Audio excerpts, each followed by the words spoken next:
আজকের অধ্যায়টা হলো বাবুদ দহেক, মানে হাসি সংক্রান্ত অধ্যায়। অধ্যায়টার নাম কি বলেন তো?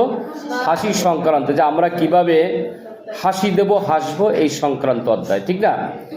রাসূল সাল্লাল্লাহু আলাইহি সাল্লাম কিভাবে হেসেছেন, মানে কিভাবে হাসছেন আর কি, এবং আমাদের জন্য কিভাবে হাসা উচিত, এই সংক্রান্ত এই অধ্যায়টা আলোচনা করা হয়েছে।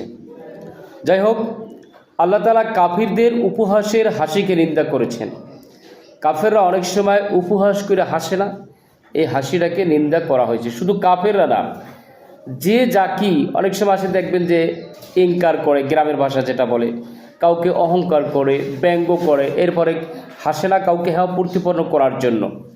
এই হাসিকে নিন্দা করেছে স্বয়ং আল্লাহ রব্বুল আলামিন।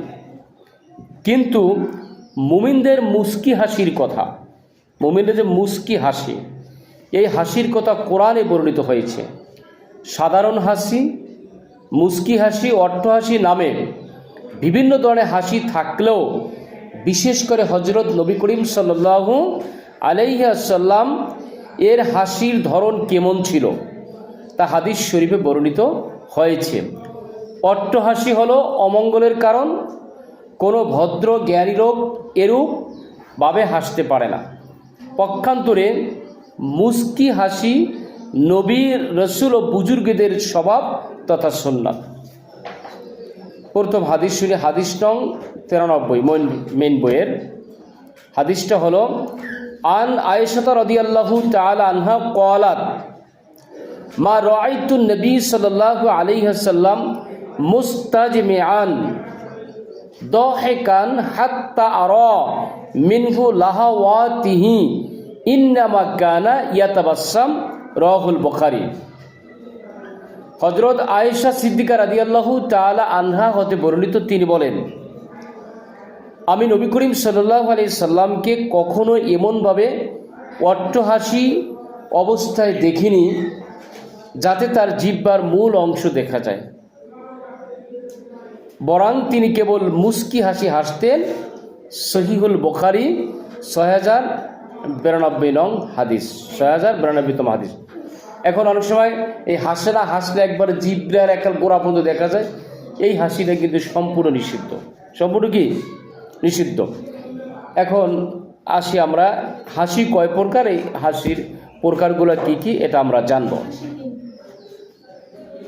দহেক এবং তাবাসসুমের মধ্যে পার্থক্যটা কি? দহেক হলো যে অট্ট হাসি দেওয়া, আর তাবাসসুম মানে কি মুস্কি হাসি দেওয়া। দহেক শব্দটি বাবের সামিয়া ইয়াসমের মাজদার অর্থ সাধারণ হাসি, এটার অর্থ কি সাধারণ হাসি। পক্ষান্তরে তাবাসসুম শব্দটি বাবের তাফাউল এর মাজদার আবিদারিক অর্থ মুস্কি হাসি। একটা পার্থক্য হয়ে গেছে। পরিভাষায় দাঁত দেখিয়ে শব্দ করে হাসাকে দহেক বলা হয়। যদি কেউ দাঁত দেখিয়ে একটা দাঁতটা সব চিরা দেয়, গোনা দেয় ওর কয়টা দাঁত আছে, এইভাবে যদি হাসে তাহলে সেটা কি দহেক, এটার বলে অট্টহাসি। সেটা কি বলে? অট্টহাসি। এ হাসিতে গণ্ডদেশ ও কপালে কিছুটা বাস পড়ে। দেখবো যে অনেকদের হাসে এককাল কপালে টপালে বাস পেরে করতাল, এই যায় অনেকটা বাস পড়ে, ঠিক না?